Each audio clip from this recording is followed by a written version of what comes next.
Well, Idaho is a border state. It's just not the border getting all the attention from Idaho lawmakers right now. Sure, the Panhandle does push up against the province of British Columbia, Canada, but 1,500 miles to the south, that's where we're supposed to be looking right now. A flood of criminals, they say, needs to be taken on by creating new Idaho laws.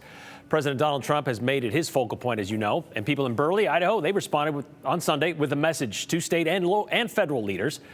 About 100 people showing up, speaking out against ICE raids, systemic racism, and what they see as just unjust immigration policies, both across the country and here in Idaho. Policies that Idaho lawmakers are actually in the process of putting together and adding to, even though there's still some question about what they can do when it comes to this. So, Joe, what is going on with the latest immigration bill in Idaho State House? Well, just this afternoon in a party line vote, Brian, the Idaho House approved House Bill 83. We've talked about this one for several weeks now.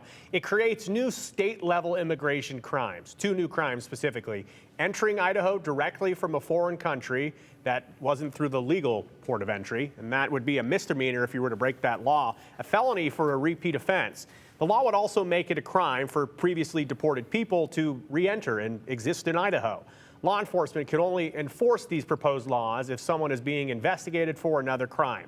If passed, judges could then actually order caught individuals to be returned to foreign nations, and if someone doesn't want to comply, that's a felony.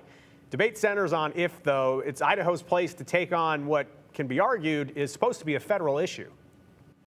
We're not going to fix America's broken federal immigration system with a questionably constitutional state law that weakens civil rights protections and penalizes Idaho's most productive industries. While the federal government is responsible for immigration enforcement, states have a legitimate interest in protecting their residents, their resources, and their public safety. Federal agencies have also failed to secure the border effectively, forcing states to take action, and that's why we're here today doing what we're doing. So there is a fiscal note on the proposed bill that's asking for $250,000 to essentially pay for deportations out of Idaho, and that would actually go up to $1 million financial request for fiscal year 2026. As you can imagine, people are speaking out against that, and it includes the ACLU of Idaho condemning this and other proposals they believe are anti-immigrant. This proposal, though, specifically, the ACLU says, has already hit a constitutional wall in other places, putting Idaho taxpayers on the possible hook for expensive legal battles.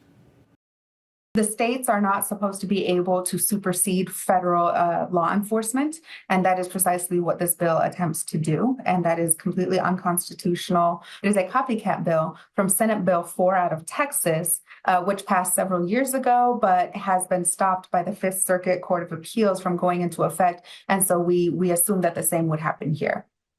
So this proposed legislation started in the House, Brian, and now has fully cleared that body. If the Senate replicates that work and the governor signs off on it, we would probably see some copycat legislation, copycat lawsuits. The question I have that I don't know that we've seen answered yet is this deportation. That's where this kind of blurry lines get blurry, I should say. Yeah. That's a federal thing. But when it comes to that deportation out of Idaho, do we just take them to Ontario? What do we do? Is this, I mean, we take them where? It's a great question. The border of anywhere in Texas, Arizona, California? Their goal would be to basically get them down to the line between the United States and the other country, assuming we're talking about Mexico here. I don't think we're assuming talking where about they're Canadians. from. Yeah. At the same time, though, there are also questions about whose responsibility would it be to process these people at the border? Where would the holding be down at the border? Detention centers, yes. How much would it cost, and what agencies would be responsible for physically transporting someone over state lines? It could be an expensive process, and it also could be something that the federal government is looking at. Something that we heard in recent years from Idaho lawmakers is the Biden administration, the federal government,